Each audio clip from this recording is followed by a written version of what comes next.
Hello there YouTube, it's your boy B3, back with another kicking action figure review. Today we're looking at some pretty cool figures. It is the McFarlane Toys DC Multiverse Bizarro and Batzarro 2-pack. Yes, indubitably. These guys look like they're from the Jeff Loeb run of Superman Batman, which I think was actually maybe the first appearance of Batzarro. I don't remember. But they definitely look like they are from that run. Oh, yeah. Yeah, that's what they're from. Look at that art. For sure. Faux show. Yo. I've wanted a Batzarro for a long time. At least since the Signature Collection figure came out from Mattel. Never got it. But these guys are really buff and really cool. So let's bust out Superman's Twisted Doppelganger and the world's worst detective. And here are the world's freakiest out of package. Full disclosure, Bizarro is definitely the standout among the two. I have to say the Batzarro, who is kind of the character I mainly got this for. Don't get me wrong, I collect like as many Kryptonians as I can. I collect Kryptonians more than Bat Family characters, actually. He's not in the Bat Family, but you get it. But I have a Bizarro. It's not a Bizarro that looks like this one. My only Bizarro in this scale is my new 52 one, who is a really good version of Bizarro that flies under the radar. He was kind of short-lived, which is probably why. But I'm really happy to have this Bizarro, but I don't know if I would have rushed to grab this as quickly as I did if it wasn't for Batzarro, who I've always thought looked really good. His upside-down bat symbol, his completely eye-covering cowl, his menacing grin. Look at that. I mean, there's so much about him they got right, and there's so much they got wrong.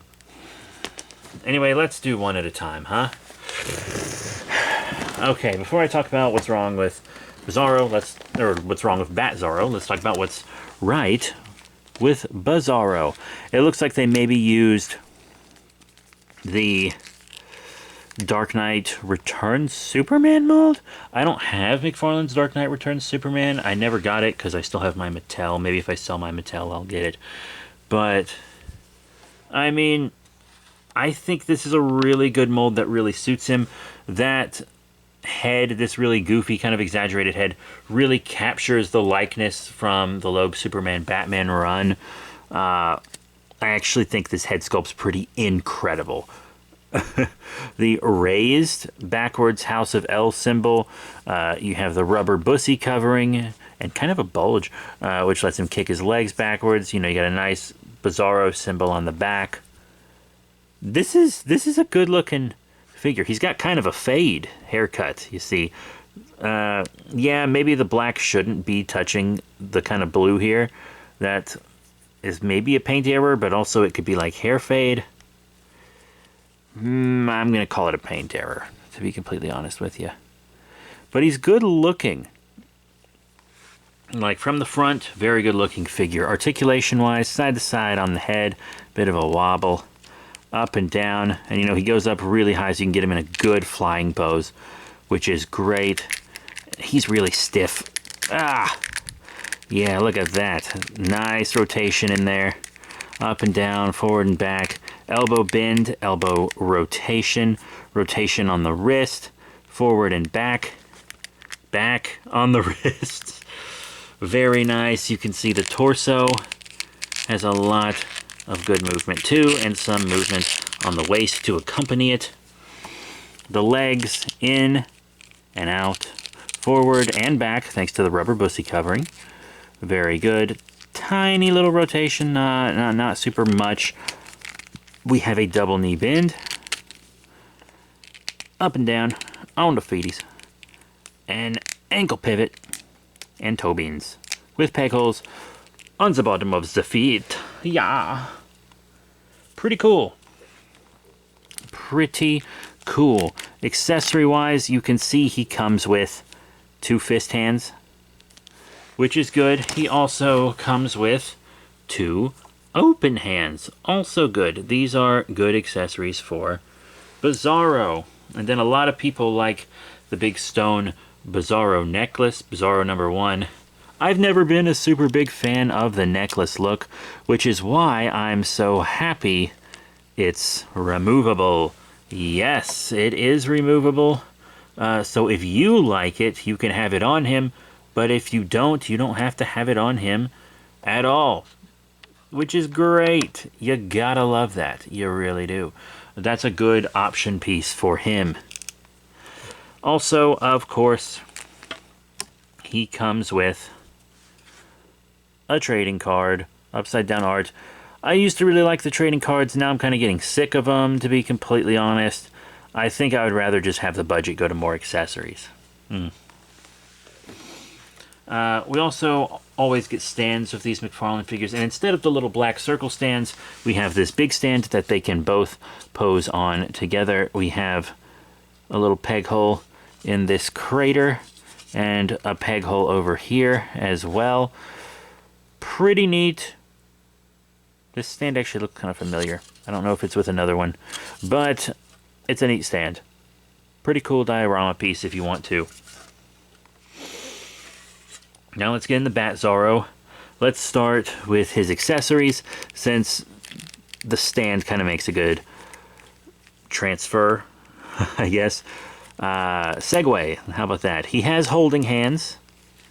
The question is why he doesn't come with anything to hold.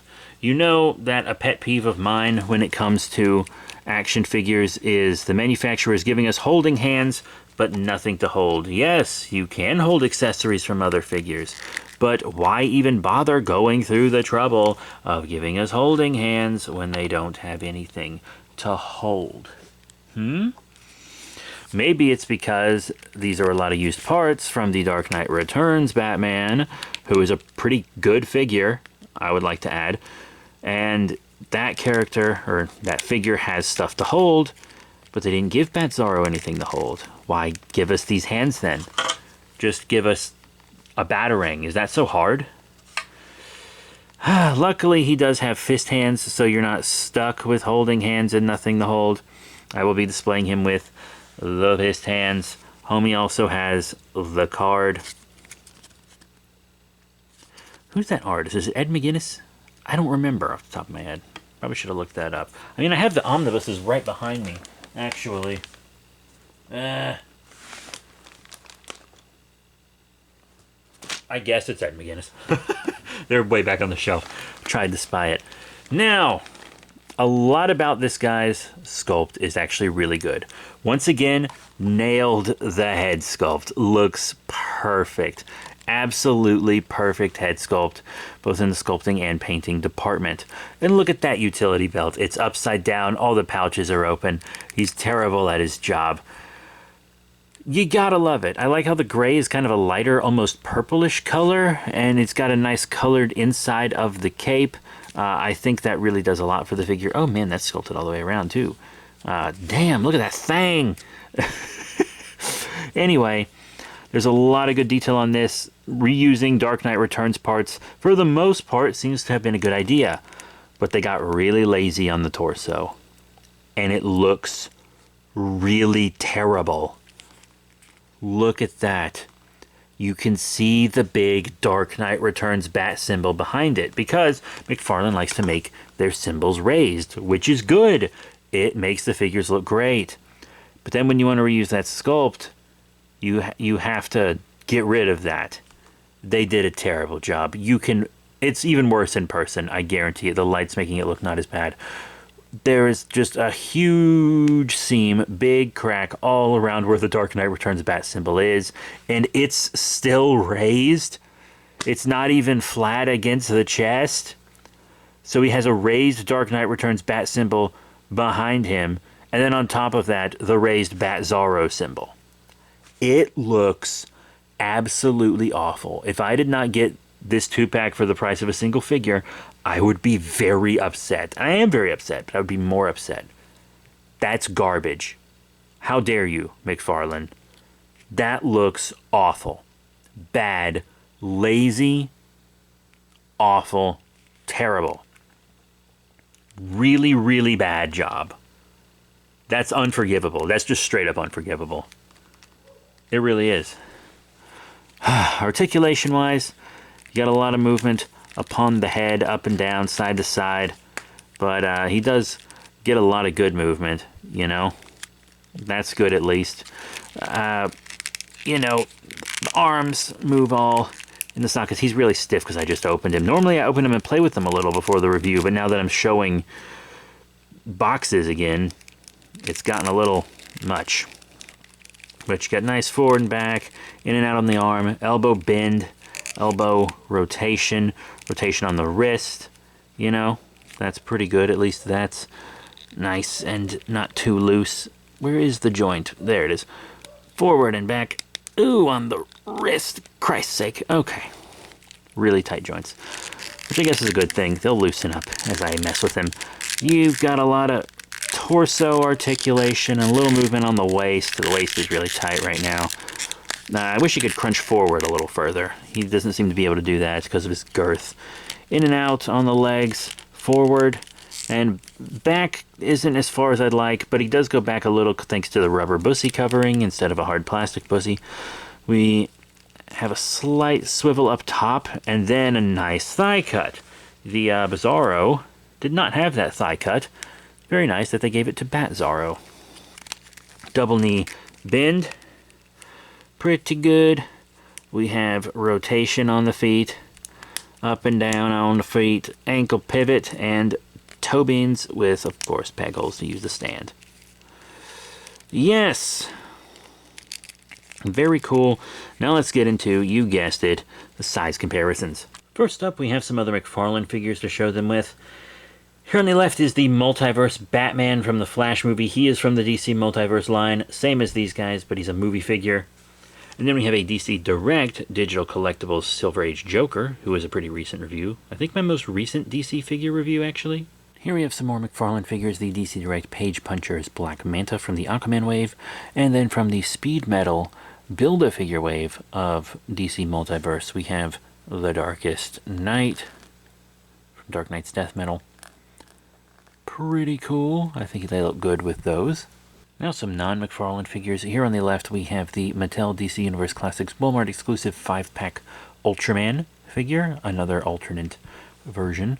And then here on the right we have the DC Direct, DC Collectibles, DC Essentials Superman, who might have been re-released by McFarlane, I'm not entirely sure, but mine's the pre-McFarlane version. Man, Bizarro is much bulkier than him, but height-wise they work. And then for our final size comparison, here's the SH Figure Arts The Dark Knight Joker figure from Bandai Japan. And then on the right, a non-DC figure. It is a Marvel Legends Mark I Spider-Man from Hasbro, just to show them with, you know, a Marvel character since they're multiverse characters. But, yeah, so it looks like, for the most part, they scale well with 7-inch DC figures. They're going to look great with the other McFarlane 7 inches. Maybe up in the air with some of the DC Directs pre-McFarlane, but they scale great with their own line, and that's really all that matters, right? So what are my final thoughts on the McFarlane Toys DC Multiverse Bizarro and Batzarro 2-pack? The Bizarro is great. I actually really like the Bizarro. He is a king. Batzarro needs work. Alright, the new parts that they sculpted are great. The utility belt and head, wonderful. This sucks. This chest ruins him for me. And he's got my pet peeve on the hands. This was so close to being a really great 2-pack. But it really fell short. If this Bizarro would have been single-carded, I would be singing his praises. But altogether, I'm glad I basically just paid for the Bizarro. So that's it. Thank you all very much for your support. Remember to rate, comment, and subscribe. Check out all the cool links in the description below, Facebook, Twitter, etc. And I'll see you all next time. Bye for now.